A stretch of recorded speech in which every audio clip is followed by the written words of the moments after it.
عمران خان صاحب کا جب کیس ہے، میں کہتا ہوں اصولی طور پر میں اس بات کے قائل نہیں ہوں کہ عدالت ایک منٹ پہ فیصلہ کرے اور کہے یہ آپ نااہل قرار پائے.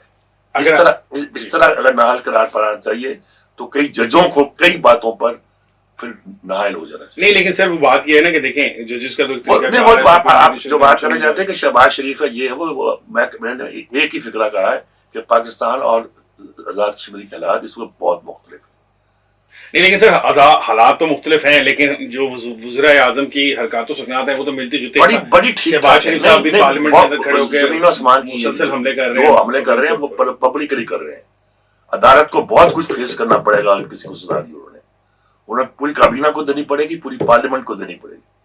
اور کسی ایک کو دیں گے تو اس کا کیا کانسیکوینسز ہوں گے. پیچھے پارلیمنٹ بھی کھڑی ہے، لوگ بھی کھڑے ہیں، وہ حالات بہت. تو میر صاحب پھر اس سے جو سارا ہمارا نظام انصاف ہے اس کے ہے ہی نہیں نا. میں کہتا ہوں کہ یہ ہونا ہی نہیں چاہیے کہ ایک جج اپنی مرضی کے ساتھ فیصلہ کرے اور ایک وزیر اعظم کو ڈسکوالیفائی قرار دے دے. یہ اس کا حق ہی نہیں ہونا چاہیے، یہ اس کا اختیار ہی نہیں ہونا چاہیے. پھر کیا بنا دیا آپ نے عدالتوں کی جہاں ڈکٹیٹرشپ قائم کرنی ہے؟ کیا کرنا چاہتے ہیں آپ؟ توہین عدالت تو اس لیے ہوتی ہے کہ کوئی ایسی بات نہ کی جائے جس سے عدالتوں کو فیصلہ کرنے میں دقت ہو. یعنی اگر آپ عدالت کی تعریف بھی کرتے تھے تو اس کو توہین عدالت سمجھا جاتا تھا. اب اس کا استعمال ہی کچھ اور ہو گیا. ایک زمانے میں آپ ججمنٹ پہ کمنٹس نہیں کر سکتے تھے. برطانیہ میں یہ دستور نہیں تھا، امریکہ میں تھا. پھر اب کوئی 25 سال 30 سال سے ہم فیصلوں پہ ججمنٹ پہ تنقید کر لیتے ہیں. ہمیں ان بہت سی باتوں پہ غور کرنے کی ضرورت ہے اور دیکھنے کی ضرورت ہے. لیکن جہاں تک کشمیر کے اس کا انصاف کا مسئلہ ہے تو یہ بیچارے پولیٹیشین ہیں ہی نہیں. ان کو پتہ ہی نہیں کہ کیا کرنا، پیسوں کے زور پہ سارا کھیل کھیل رہے ہیں. جی وہ obviously وہ پہلے وزیر اعظم تو بنے بھی نہیں تھے. پہلے تو وہ نیازی صاحب جو تھے ان کو بنایا گیا تھا. وہ غلطی سے ہمارے عمران خان نے سمجھا کہ وہ نیازی ہیں.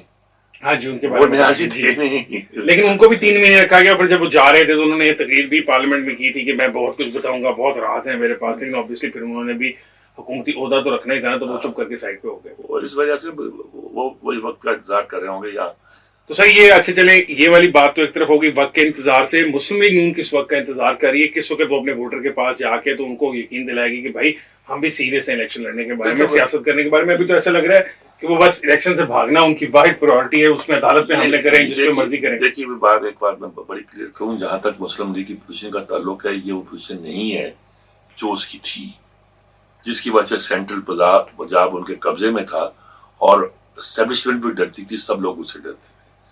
لیکن اس کو اس بات کی داد دینی چاہیے کہ انہوں نے اپنی طاقت کا استعمال جو تھا حد سے بڑھ کے نہیں کیا. عمران نے وہ ریلے ریس کی وہ چھڑی جو ہے ان کے ہاتھ سے وہاں سے لی جہاں وہ رک کے ان کا چکر ختم ہوا تھا، اور اس نے اس کو وہاں پہنچایا جہاں شاید ہم اس کو ڈیسینٹلی نہ کہہ سکیں. لیکن میں یہ بحث نہیں کرتا. اس میں کوئی شک نہیں ہے کہ مسلم لیگ کی وہ مقبولیت نہیں جو اب ہے. لیکن دوسری بات یہ کہ وہ الیکشن سے بھاگ رہی ہے، تو وہ نہیں بھاگ رہے. جو بھاگ رہے ہیں، جنہیں بھاگنا، جو سمجھتے ہیں کہ جس وقت یہ ملک کے مفاد میں نہیں ہے، جو کہہ لیجیے، مطلب مجھے بھی احتیاط کرنے دیجیے نا. جی جی، زیادہ کھلی بات نہیں کرنے دیجیے کہ جو سمجھتے ہیں کہ ملک کے مفاد میں نہیں ہے. میر صاحب ویسے آج کل تو بہت کچھ کھلی بات نہیں، کھلی باتیں میں ایک سیدھی بات کہتا ہوں، میں سیدھی بات کہتا ہوں، بڑی سیدھی بات کہتا ہوں کہ اگر آپ نے جب کہتے ہیں سپریم کورٹ کھل گیا تھا، فلاں ہو گیا تھا، تو آپ نے اپنے نمائندوں میں کہا میں ڈی نوٹیفائی کر دوں باجوہ کو. تو وزیر اعظم کا اختیار تو ہے نہیں، چھوڑ دے نا، اختیار کی بات چھوڑ دے. انہوں نے کہا صورتحال بدل گئی. اب نئے آرمی چیف کے بارے میں سب کو معلوم ہے کہ اس نے جا کے شکایت آپ کو دی تھی، رپورٹ دی تھی کہ یہ دیکھیے یہ بنی گالا میں کرپشن کے ٹریل ہے کنی پہ. اور یہ سب کو معلوم ہے، آن ریکارڈ ہے کہ آپ نے سر توڑ کے زور لگا دیا کہ کسی کو بنا دو چیف، اس کو نہ بناؤ. تو کیا خیال ہے کہ وہ پاگل ہے کہ وہ کہے گا اس کو آنے دو؟ کیا آپ نے ڈی نوٹیفائی کر دیں؟ لیکن میر صاحب جو آرمی چیف ہوتا ہے وہ ایک سرکار کا ملازم ہوتا ہے، وزیر اعظم ملک کا عوامی منتخب ہوتا ہے. یہ دیکھیے، یہ تو آپ اصولی بحث کر رہے ہیں نا. میں آپ کو پریکٹس صورتحال سمجھا رہا ہوں کہ آپ کیا سمجھتے ہیں کہ وہ طاقتیں، ان کے پاس بھی طاقت ہے نا. وہ چاہیں گے کہ وہ شخص آئے جو آتے ہی آرمی چیف کو ڈی نوٹیفائی کرے. اچھا چلے میر صاحب یہ معاملہ چلتا رہے گا, الیکشن ایک خاص حد سے زیادہ ڈیلے تو نہیں ہو سکتا, انڈیفینٹ پیریڈ کے لیے تو ایسا نہیں ہو سکتا کہ یہ حکومت کنٹینیو کرتی رہے. ہو جایا کرتا ہے, یہی ہمیں سوچنا چاہیے, کہیں ہم ملک میں جمہوریت کا بستر گول تو نہیں کر رہے. دیکھیں آخری دفعہ ضیاء الحق صاحب کے 90 دن کے انتخابات تھے, پھر وہ پتہ نہیں 9 سال 10 سال نہیں ہوئے. مشرف کا کتنے سال ہوا؟ مشرف کے بھی ایسے ہی تھا. مشرف کا تو کوئی جواز ہی نہیں تھا آنے کا. جی وہ ہوا میں تھا, یہ سارے آگے جی. وہ ستی کہتا ہے میں اسکواش کھیل رہا تھا, میں نے چھوڑا, میں گیا, میں نے کہا موو ان کرو, 111 بریگیڈ کو, یہ کرو وہ کرو. یہ جو ساری باتیں ہیں ان کا جواب بھی کسی نے لینا کہ نہیں لینا, وہ بات کی باتیں ہیں. لیکن میں کہتا ہوں پریکٹیکل صورتحال یہ ہے کہ اس ملک میں اگر عدلیہ کے کچھ جج سپورٹ کر رہے ہیں عمران خان کو, انصاف کے تقاضوں سے ہٹ کر آگے بڑھ کر زیادہ جا کے, تو دوسری جو ہمارا بڑا ادارہ ہے جسے ہم فوج کہتے ہیں, جہاں اسٹیبلشمنٹ کی ایک بڑی بڑی طاقتیں جو ڈرتی ہیں کہ یہ شخص آ گیا تو یہ کسی کو چھوڑے گا نہیں, یہ کہتا ہے کہ چھوڑوں گا نہیں, انصاف کے ترازو پر تول کے کسی کو سزا نہیں دے گا, جو دشمن میرا وہ ملک کا دشمن ہے, وہ کیسے برداشت کریں گے. کل رات آپ نے حسین حقانی کا انٹرویو سنا, نہیں سنا ہوگا.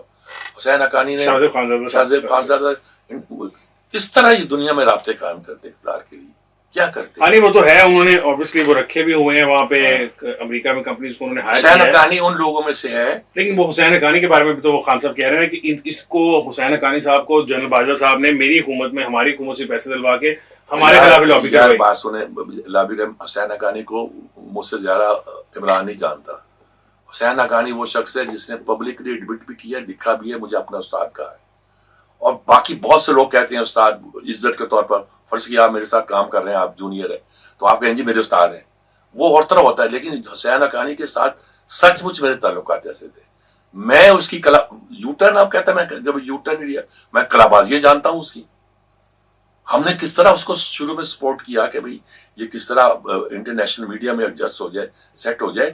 وہ ایک خاص کریکٹر ہے, اس کو چھوڑ دیں, وہ پاکستان کی صورتحال پہ پیدا کرتا رہے گا.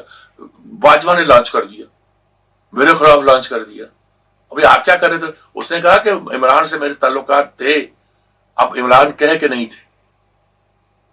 حسین حقانی کے تو سبھی کے ساتھ ہوں گے, مشرف کے ساتھ ہے, مشرف کے P R O general Rashid Qureshi کے ساتھ پرسب تعلقات تھے, ساری ایجنسیوں کے ساتھ تھے.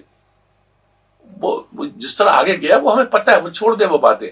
اس ملک کی تاریخ میں جو کچھ ہوتا رہا ہے, اگر صرف حسین حقانی کا اسٹڈی کر لیا جائے, اور میں نے اس پر لکھا تھا نا جب وہ واقعہ ہوا تھا کہ not that I love Brutus less but that I love Rome more. حسین حقانی سے مجھے محبت ہے, میرا بہت پیارا عزیز ہے وہ, لیکن تم نے تو حد کر دی ہے. اب میں کیا کروں, پاکستان کی خاطر یہ باتیں تو برداشت نہیں ہوتی نا جی. تو قصہ یہ ہے کہ کچھ لوگ جو ہیں وہ اپنے خاص انداز, وہ کہتا ہے میں اسکالر ہوں, میں تو لابسٹ ہوں ہی نہیں. امریکہ میں لابسٹ ہونا ایک جی آپ کو رجسٹر کرانا پڑتا ہے ورنہ آپ کے خلاف سزا ہو جاتی ہے. وہ بہت سارے ایسے کشمیر کے لوگ تھے, ڈاکٹرز وغیرہ, جو کشمیر کے بہاف پہ لابی کرتے تھے, لیکن وہ رجسٹر نہیں تھے. پیسے ملے اس سے